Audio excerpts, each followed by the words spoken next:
Hello everyone, कैसे हैं आप लोग। उम्मीद है कि अच्छे होंगे। आज का क्लास काफ़ी इम्पोर्टेंट होने वाला। इम्पोर्टेंट इसलिए कह रहा हूँ क्योंकि आज हम निबंध को देखने वाले हैं।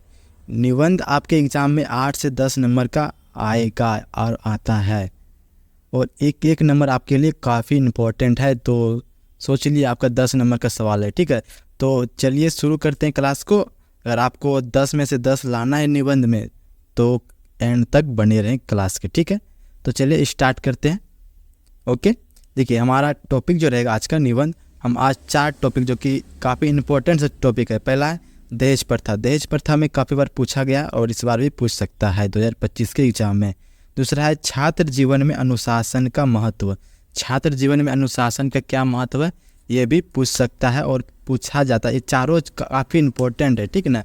और तीसरा है आतंकवाद, और चौथा है आपका भ्रष्टाचार। और ये चारों टॉपिक काफ़ी इम्पोर्टेंट है। तो चलिए आज चारों टॉपिक के ऊपर निबंध यानी कि हम देखेंगे और निबंध लिखने सीखेंगे भी, ठीक है।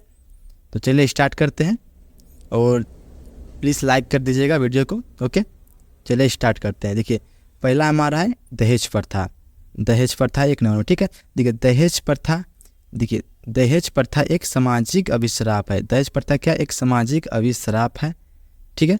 दहेज लेने और देने की प्रक्रिया को क्या दहेज प्रथा कहते हैं। दहेज प्रथा किसे कहते हैं, तो दहेज लेने और देने की जो प्रक्रिया होती है उसी को दहेज प्रथा कहते हैं, ठीक है।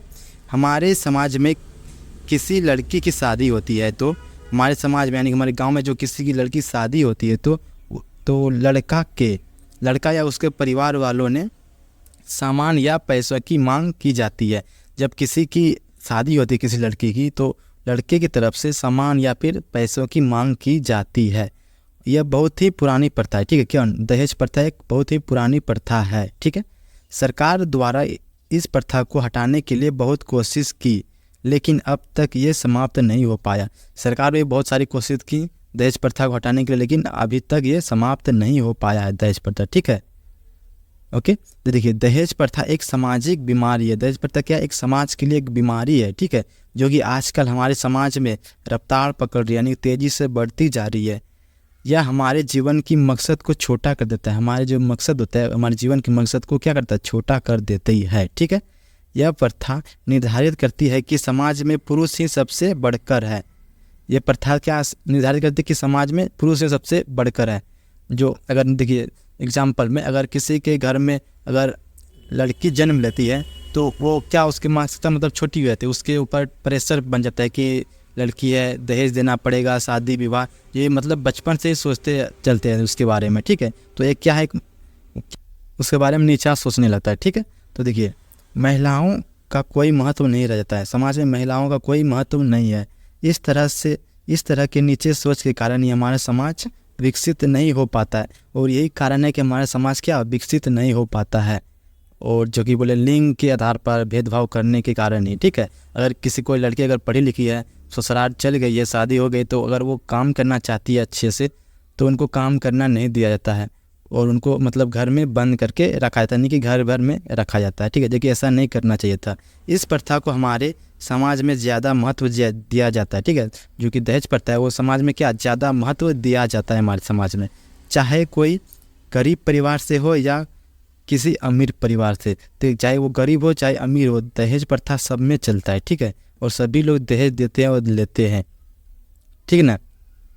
और इस अभी मतलब इस पर सभी परिवार, किसी भी परिवार का, अमीर परिवार या गरीब परिवार, सभी लोग इसका समर्थन भी करते हैं। पूरी परिवार, पूरा समाज भी समर्थन करते हैं कि दहेज मतलब लेना देना मतलब देते भी हैं और लेते भी हैं, ठीक है ना। तो वैसे तो दहेज लेने देने का अपराध माना, दहेज लेना और देना क्या है, एक अपराध है, ठीक है। और इस प्रथा की सज़ा भी तय की गई है। दहेज लेने और देने का एक अपराध है और इसका एक सज़ा भी तय की गई है। यदि समय रहते हमने अपना सोच नहीं बदला तो वह दिन दूर नहीं जब हमारा समाज ढेर सारी समस्याओं का सामना कर रहा होगा। अगर ये प्रथा अगर बंद नहीं हुआ तो मतलब बहुत सारी समस्याएं हमारे समाज में हो सकती है। बहुत सारे आप लोगों ने न्यूज़पेपर में देखा हो कि दहेज प्रथा कारण, दहेज के कारण बहुत सारी लड़कियां सुसाइड कर रही है, उसके पापा सुसाइड कर रहे हैं, ये बहुत सारी घटनाएं होती रहती है, ठीक है। तो देखिए दहेज प्रथा सही मायने में बस एक लालच है। सही बात है, दहेज एक क्या है, लालच है। हम सभी जानते हैं कि लालच कितनी बुरी चीज़ होती है, लालच तो बुरी चीज़ होती है, ठीक है। तो हम सभी बड़े बड़े व्यक्तियों का आदर्श तो मान लेते हैं, बड़े बुजुर्ग का आदर्श तो मान लेते हैं, लेकिन उसके विचार पर चल नहीं सकते हैं, ठीक है। तो ये सब आपको लिखना है बहुत अच्छे से, ओके, ठीक है। बहुत ही शर्म की बात है कि हम और हमारा समाज इस खोखलेपन का शिकार हो गए हैं। हम और हमारा समाज क्या हुआ, इस खोखलेपन बोले दहेज प्रथा का शिकार हो गए हैं। अतः हमारा कर्तव्य बनता है कि इस प्रथा को जड़ से मिटाने के लिए संभव प्रयास किया जाए।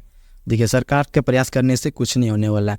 जो लोग मतलब किसी स्टेज पर या फिर किसी फंक्शन में भाषण देते हैं, बोलते हैं कि दहेज प्रथा एक गलत चीज़ है, और बाद में वही लोग दहेज लेते हैं, तो ऐसा नहीं होना चाहिए, ठीक है। जब तक हम लोग नहीं चाहेंगे तब तक दहेज प्रथा बंद नहीं हो सकता है।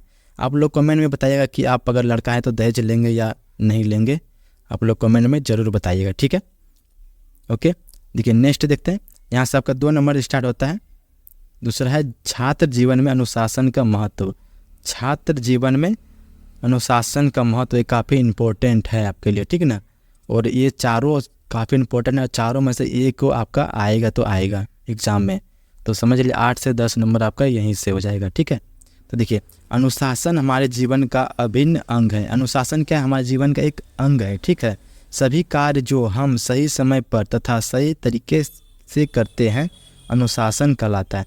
वे सभी कार्य जो हमें समय पर करते हैं, सही ढंग से करते हैं, इसको क्या कहते हैं, अनुशासन कहते हैं। बड़ों का बात मानना, जैसे बड़ों का बात मानना, शिक्षक का आदर करना, टीचर का आदर करना, रिस्पेक्ट करना तथा जीवन में प्रत्येक काम को सही तरीके से करना अनुशासन कहलाता है, ठीक है। सभी काम को करना क्या है, अनुशासन है, और सभी का रिस्पेक्ट करना भी चाहिए, ठीक ना। तो देखिए, छात्र जीवन में अनुशासन का बहुत ही महत्व है। छात्र जीवन में अनुशासन का बहुत ही बड़ा योगदान, बहुत ही बड़ा योगदान रहता है। छात्र जीवन में क्या है, बहुत बड़ा योगदान। अगर आप बचपन से ही अगर आपके अंदर रहेगा वो रिस्पेक्ट करना, बड़ों का आदर करना, तो आप बड़े तक भी करते रहेंगे। इसलिए कहते हैं कि छात्र जीवन में ही मतलब अनुशासन सीखना चाहिए, ठीक है ना। तो ये हमें जीवन जीने का तरीका को सिखाती है, हमें जीवन कैसे जीना इस तरीका को सिखाती है, ठीक है। देखिए, उदाहरण के लिए सुबह जल्दी उठना। एक स्टूडेंट को क्या चाहिए, सुबह जल्दी उठना, 1 गिलास पानी पीना, अतः दांत साफ करना, स्नान करने यानी कि नहाना, नाश्ता करना और विद्यालय जाने के लिए तैयार होना और विद्यालय जाना आदि, ठीक है। मतलब सुबह उठना, नाश्ता करना, पानी पीना और मतलब नहा धो के स्कूल जाना फ्रेश होके, ये सब आपका क्या है, अनुशासन है, ठीक है। देखिए, अनुशासन ही क्या है, जीवन के सभी कार्य में अनुशासन का अहम योगदान है। जीवन के सभी कार्य, वैसे सभी कार्य किसमें क्या, मतलब कि जीवन के जितने भी कार्य हैं, जितने भी काम है, अगर आप पढ़ाई करें तो अनुशासन से करेंगे तो वो क्या है, काफ़ी योगदान है अनुशासन का हमारे जीवन में, ठीक है। हम हमेशा इसका पालन करना चाहिए, हमें इसका पालन करना चाहिए। यदि हम अपना जीवन खुशहाल और शांतिमय बनाना चाहते हैं तो हमें अनुशासन का पालन करना चाहिए। हमें आगे बढ़ने के लिए सही रास्ता दिखाती है कौन, अनुशासन। अगर आप कहीं काम करने भी जाते हैं, किसी फैक्ट्री में जाते हैं, तो अगर आप टाइम पे नहीं आएंगे, काम सही से नहीं करेंगे तो आपको निकाल दिया जाएगा। अगर आप बचपन में अनुशासन आपको आता है, सीखे हैं, सही ढंग से काम करेंगे, टाइम पे जाएंगे, टाइम पे आएंगे, तो आपको क्या अच्छे से मतलब रिस्पेक्ट मिलेगा, आपको अच्छे से काम भी मिलेगा, ठीक है। तो अनुशासन का बहुत बड़ा योगदान है हमारे जीवन में, ठीक है। अनुशासन के कमी के कारण, अगर अनुशासन के कमी के कारण हमें ढेर सारी परेशानियों का शिकार होते हैं, ठीक है, परेशानियों का शिकार होते हैं, ठीक है। इसके कमी के कारण हमारे जीवन में क्या, अशांति और असफल हो जाती है। अगर आपके अंदर अनुशासन नहीं है तो आपका क्या, जीवन असफल है, अशांति है, आप खुश नहीं रह सकते हैं, ठीक है। हम अपने जीवन में अनुशासन को अपनाने के लिए एक नियमित दिनचर्या को लागू कर सकते हैं। इसके लिए हर काम को सही समय पर करने का प्रयास करना चाहिए। हमें बुरी आदतों तथा बुरे कामों से दूर बनाने की कोशिश करनी चाहिए और हमें अपने कार्य के प्रति पूरी लगन और निष्ठा रखनी चाहिए। हम अपने जीवन में अनुशासन को अपनाकर अनेक प्रकार के लाभ प्राप्त कर सकते हैं। अगर आप अनुशासन को अपनाते हैं तो बहुत सारे आपको लाभ मिल सकता है, ठीक है। घर में रिस्पेक्ट मिलेगा, स्कूल, कॉलेज, कहीं भी बाहर, हर जगह, ठीक है। तो वैसे व्यक्ति जो अनुशासित रहते हैं, उन्हें हर क्षेत्र में सफल और सम्मान प्राप्त होता है। हर क्षेत्र में उसको सफलता मिलती है और सम्मान भी मिलता है, ठीक है।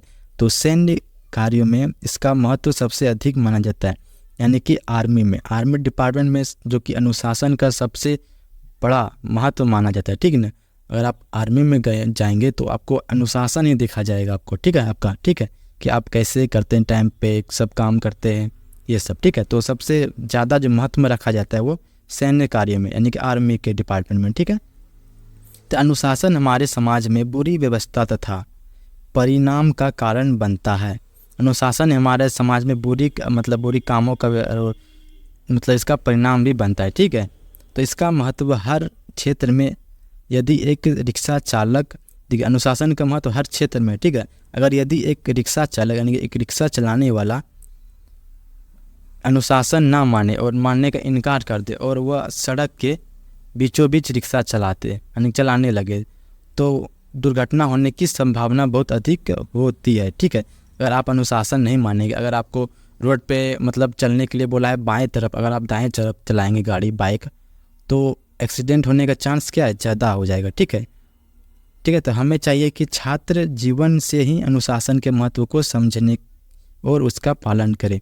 तो हमें छात्र जीवन में, अभी स्टूडेंट लाइफ में ही अनुशासन का पालन करें और इसे समझें और अपने जीवन में अपनाएं, ठीक है। तो नेक्स्ट देखते हैं। 3 नंबर में आपका आतंकवाद आपका काफ़ी इम्पोर्टेंट है पॉइंट, ठीक है। देखिए आतंकवाद क्या है, तो आतंकवाद एक सामाजिक मुद्दा है। आतंकवाद क्या एक सामाजिक मुद्दा है, यह एक गैर कानूनी तरीका है। ये क्या है, गैर कानूनी तरीका है, ठीक है, यानी कानून के खिलाफ है, ठीक है, जो सरकार और जनता को डराने के लिए प्रयुक्त होता है। सरकार और जनता को डराने का काम करता है, ठीक है। वह लोग का समूह, यानी कि वह लोगों का समूह का इसका समर्थन करते हैं, यानी कि जो लोग इसका समर्थन करते हैं वो क्या, आतंकवादी कहलाते हैं, ठीक है। जो आतंकवाद को समर्थन करने वाला, हेल्प करने वाले क्या करता है, आतंकवादी कहलाते हैं, ठीक है। देखिए इसके अंतर्गत किसी संगठन द्वारा व्यापारिक उद्योगपतियों तथा उद्योग पद्धतियों को डराया जाता है, ठीक है। यानी आतंकवाद के द्वारा किसी व्यापारी यानी बड़े लोग, उद्योगपति लोग को क्या करता है, डराया जाता है, धमकाया जाता है, ठीक है। तो यानी कि हम लोग छोटे के लोग तो कुछ बोलेगा नहीं, वैसे जो बड़े लोग हैं, जो सरकार के खिलाफ आवाज़ उठाता है, कौन, आतंकवाद लोग, ठीक है। तो देखिए आतंकवाद को परिभाषित करना आसान नहीं है। आतंकवाद को परिभाषित करना आसान नहीं है, क्योंकि यह बहुत ही गहराई तक फैली हुई रहती है। आतंकवाद बहुत ही गहराई तक फैली हुई रहती है। इसका कोई नियम और कानून नहीं होता है। आतंकवाद तक कोई भी नियम कानून नहीं होता है और देश में आतंक के स्तर को बढ़ाने के लिए हिंसा का सहारा लेता है। हिंसा यानी कि लड़ाई झगड़ा का सहारा लेता है, ठीक है। और आतंकवाद का कोई भी अंत नहीं, ठीक है। आतंकवाद में कोई भी जुड़ सकता है। इसका आप लोग पॉइंट बना के भी लिख सकते हैं, जैसे ऊपर में आप यदि आतंकवाद क्या है वो डैश देख लीजिए, उसका कारण क्या है, इसका निपटाने के लिए, इसका छुटकारा पाने के लिए, ये सब आप पॉइंट देंगे तो और काफ़ी अच्छा लगेगा देखने में, ठीक है। तो कारण इसका क्या, तो इसका मुख्य कारण कुछ आतंकवादियों द्वारा युवाओं को गलत रास्ते पर लाया जाता है। आतंकवादियों द्वारा जो युवा हैं समाज को, उसको गलत रास्ते पर लाया जाता है। इसके अंतर्गत बेरोजगार युवा को धर्म, जाति तथा समुदाय के नाम पर भड़काया जाता है। जो बेरोजगार युवा हैं उनको धर्म के नाम पर, जाति के नाम पर भड़का के आतंकवाद में लाया जाता है, ठीक है। आतंकवाद को हमेशा धर्म से जोड़ा जाता है। आतंकवाद में जितने भी लोग जुड़ते हैं वो धर्म के नाम से यानी कि जुड़ते हैं, धर्म के खिलाफ, ठीक है। तो लेकिन यह सही नहीं है, ये क्या है, सही नहीं, इसका कोई धर्म या मजहब नहीं होता है।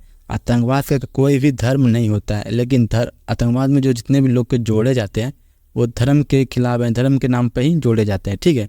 तो यह एक गंदी मानसिकता है जो इंसानियत के खिलाफ कार्य करती है, जो कि क्या करता है, इंसानियत के खिलाफ कार्य करती है, ठीक है।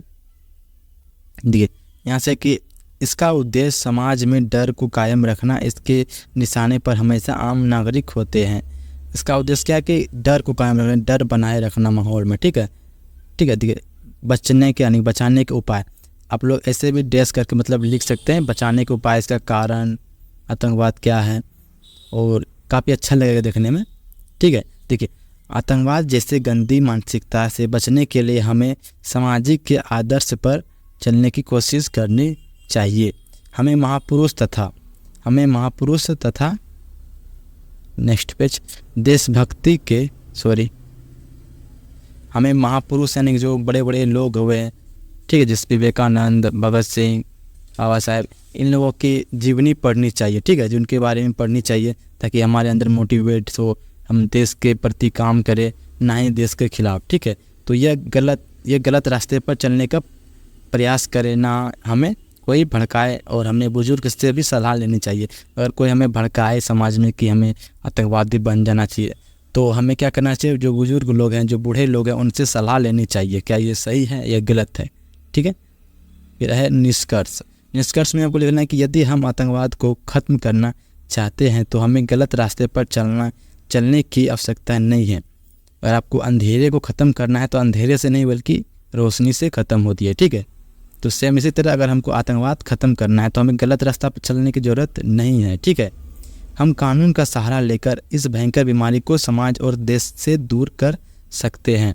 हमें कानून की अधिक मदद करनी चाहिए। ठीक है, यदि कोई व्यक्ति या संगठन हमें या हमारे मित्र को या फिर किसी परिवार के सदस्य को लालच देकर गलत कार्य करने की अपील करे तो हमें इसके खिलाफ आवाज़ उठानी चाहिए। इस तरह से हम आतंकवाद का खात्मा कर सकते हैं और इस प्रकार हम आतंकवाद को ख़त्म कर सकते हैं। ठीक है, अगर जो आतंकवाद के खिलाफ यानी किसी को लालच दे रहा है तो हमें उसके खिलाफ जाके बोलना चाहिए कि ये सब ठीक नहीं है। ठीक है, तो इस तरह क्या होता है, ख़त्म कर सकते हैं। ठीक है, देखिए नेक्स्ट है 4 नंबर आपका है भ्रष्टाचार। ठीक है, 4 नंबर आपका काफ़ी इंपॉर्टेंट है, भ्रष्टाचार, समस्या और समाधान। भ्रष्टाचार के ऊपर भी काफ़ी सारा निबंध आपको लिखने के लिए मिल सकता है। ठीक है, तो देखिए प्रस्तावना, इस तरह आप टॉपिक वाइज लिखेंगे तो काफ़ी अच्छा लगेगा। देखिए प्रस्तावना यानी कि भ्रष्टाचार क्या है। ठीक है, भ्रष्टाचार अर्थात भ्रष्ट प्लस आचार, भ्रष्ट यानी कि बुरा या फिर बिगड़ा भी कह सकते हैं, तथा आचार का मतलब होता है आचरण। ठीक है, आचरण जिसको बोलते हैं आपका यानी कि व्यवहार बोले तो। ठीक है, अर्थात भ्रष्टाचार का शब्दार्थिक अर्थ है वह आचरण जो किसी भी प्रकार से अनैतिक और अनुचित हो। जब कोई व्यक्ति न्याय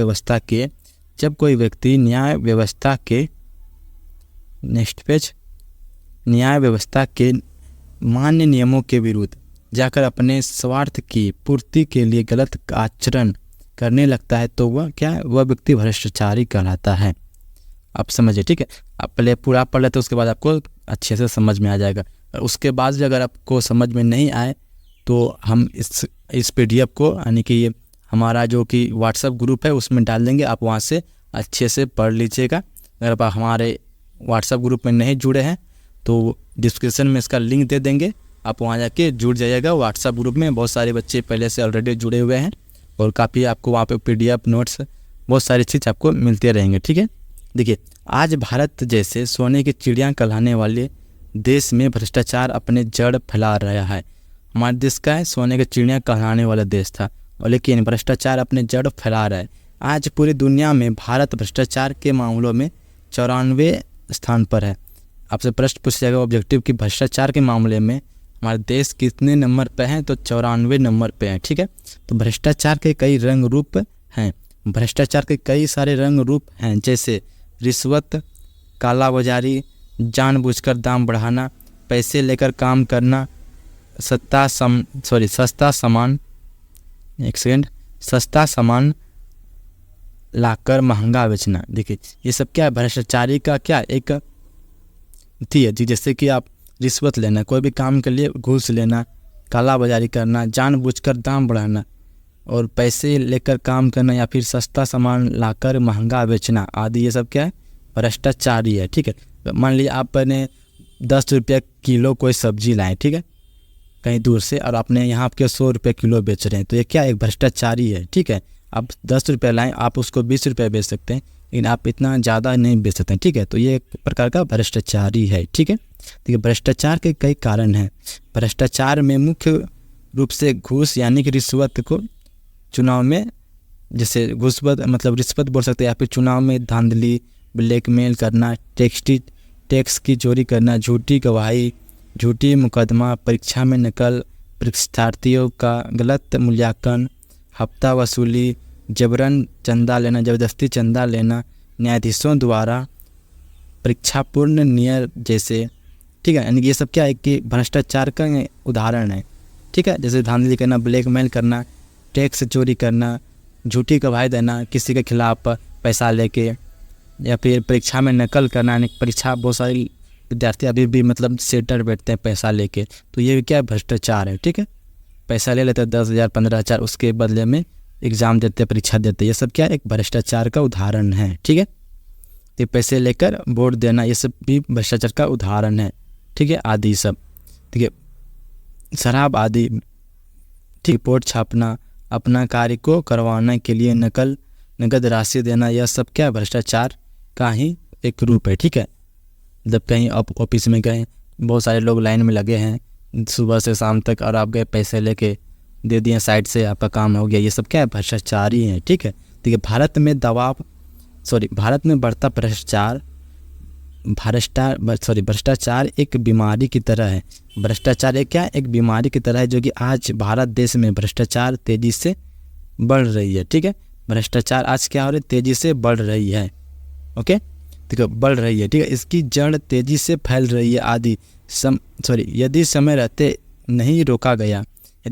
रहते हुए नहीं रोका गया भ्रष्टाचारी को, तो यह पूरे देश को अपने चपेट में ले लेगा, ठीक है, अपने चपेट में पूरे देश को ले लेगा, और कहीं भी बिना रिश्वत का कोई भी काम नहीं होगा। और अभी भी ऐसा ही होता है, अगर आप कोई भी जॉब लेने जाएँ तो आपको पहले पैसे यानी कि रिश्वत मांगा जाता है, ठीक है। ठीक है, भ्रष्टाचार का प्रभाव अत्यंत व्यापक है। भ्रष्टाचार रोकने के उपाय, ये सब आप पॉइंट लिख सकते हैं कि भ्रष्टाचार क्या है, भ्रष्टाचार से क्या हानि है, लाभ है, उसका उपाय क्या है रोकने के लिए, ठीक है। देखिए, भ्रष्टाचार ये एक संक्रमण रोग की तरह है। ये क्या है, संक्रमण रोग की तरह, जैसे बोले कोरोना था, ठीक, जैसे फैलते जा रहा था। ये समाज में विभिन्न स्तरों पर फैले भ्रष्टाचार को रोकने के लिए कठोर दंड व्यवस्था की जानी चाहिए। भ्रष्टाचार को रोकने के लिए कठोर व्यवस्था की जानी चाहिए, लेकिन आज भ्रष्टाचार की स्थिति यह है कि किसी की व्यक्ति रिश्वत के मामले में पकड़ा जाए, ठीक है। देखिए, एग्जाम्पल कितना अच्छा दिया यहाँ पे कि आज क्या हो रहा है कि अगर कोई व्यक्ति रिश्वत के मामले में पकड़ा जाता है, ठीक है, कोई भी व्यक्ति अगर मान ले कोई ऑफिस का है, कोई काम कराने का है, वो रिश्वत लेने के लिए पकड़ा गया, रिश्वत लेते हुए पकड़ा गया, ठीक, और रिश्वत देकर ही वो छूट जाता है, और ठीक दूसरे दिन तीसरे दिन वही व्यक्ति रिश्वत दे के यानी घूस दे के ही वो छूट जाता है, समझ रहे हैं ना। तो जब तक इस अपराध के लिए को कड़े से दंड नहीं दिया जाएगा, तब तक यह बीमारी की दीमक की तरह पूरे देश को खा जाएगी। दीमक बोले तो जो लकड़ी में लगता है, ठीक है, जो कि धीरे धीरे लकड़ी को खा जाता है, ठीक है, ये पूरे देश को खा जाएगी। स्वयं में ईमानदारी विकसित करनी होगी, यानी अपने आप में ईमानदारी विकसित करनी होगी, अपने आप ईमानदार होंगे, ठीक है। अगर सभी लोग ईमानदार बनेंगे तो ये भ्रष्टाचार खुद ही समाप्त हो जाएगा, ठीक है। नेक्स्ट देखते हैं, उपसंहार। उपसंहार में आपका लिखना है, देखिए, भ्रष्टाचार हमारे नैतिक जीवन मूल्यों पर सबसे बड़ा प्रहार है। भ्रष्टाचार से जुड़े लोग अपने स्वार्थ में अंधे होकर राष्ट्र का नाम बदनाम कर रहे हैं। भ्रष्टाचार में क्या होता है, अपने स्वार्थ के लिए, अपने लाभ के लिए अपने गांव समाज, अपने देश, अपने राष्ट्र का नाम बदनाम करने लगते हैं। अगर आपके गांव में अगर कोई भी व्यक्ति भ्रष्टाचार करता है, यानी कि घूस लेता है, कोई मतलब गलत काम करता है पैसों के लिए, तो उसके साथ साथ आपका गांव का भी बदनामी होता है, ठीक है। तो ठीक उसी तरह इसमें कहा गया है। देखिए, दुनिया भर में भ्रष्टाचार के खिलाफ लोगों में जागरूकता फैलाने के लिए 9 दिसंबर को, देखिए ये प्रश्न आपको ऑब्जेक्टिव में बन सकता है, ठीक है। भ्रष्टाचार फैलाने के लिए 9 दिसंबर, यहाँ देखिए,